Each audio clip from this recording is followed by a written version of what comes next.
राजस्थान में 4th grade की सरकारी नौकरी चुनना अक्सर एक काफी बड़ा फैसला होता है।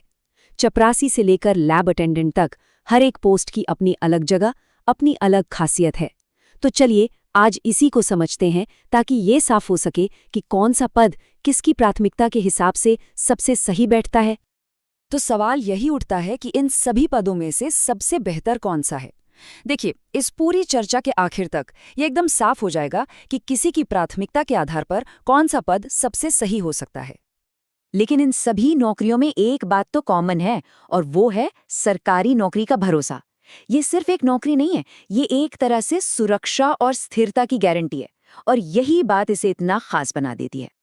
चलिए तो शुरुआत करते हैं कुछ आम लेकिन बहुत ही जरूरी पदों से। असल में ये पद 4th ग्रेड सेवाओं की नींव हैं। इनके बिना सरकारी तंत्र का स्मूथली चलना लगभग नामुमकिन है। अच्छा, इन बुनियादी पदों में सबसे पहले हैं चपरासी, जो दफ्तर के कामकाज और फाइलों का आना जाना संभालते हैं। फिर आते हैं वाटरमैन, जिनका काम होता है कि ऑफिस और स्कूलों में पानी की कोई कमी न हो। चौकीदार के ऊपर सुरक्षा की एक बहुत बड़ी जिम्मेदारी होती है। और सफाई कर्मचारी साफ सफाई बनाए रखकर एक बहुत ही जरूरी सेवा देते हैं।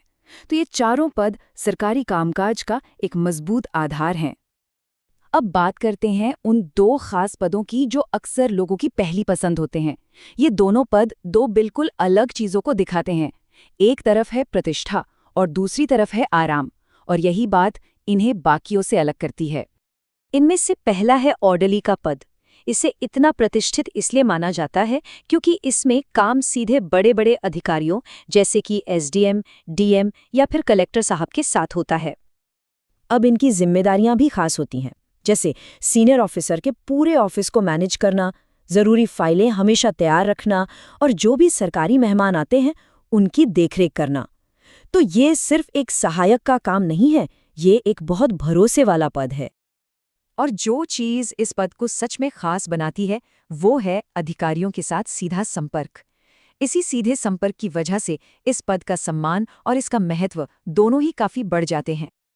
तो ये तो हुई प्रतिष्ठा की बात। अब आते हैं दूसरे विशेष पद पर, लैब अटेंडेंट, जिसे लैबोरेटरी सर्वेंट भी कहते हैं।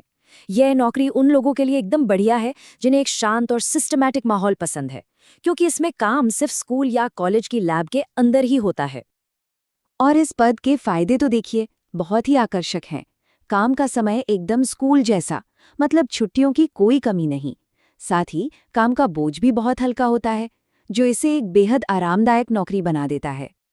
तो इन दो टॉप पोस्ट की तुलना एकदम सीधी और साफ है। एक तरफ है ऑर्डरली का पद, जिसकी सबसे बड़ी खासियत है प्रतिष्ठा, और दूसरी तरफ है लैब अटेंडेंट, जो अपने आराम के लिए जाना जाता है। चुनाव पूरी तरह से इस बात पर है कि किसी की प्राथमिकता क्या है। हमने अभी तक सभी पदों को अलग अलग करके समझा, तो चलिए अब इन सभी का एक सारांश देखते हैं, जिससे हर पद की खासियत एक ही नज़र में साफ हो जाए। ये टेबल सब कुछ एक साथ दिखाती है।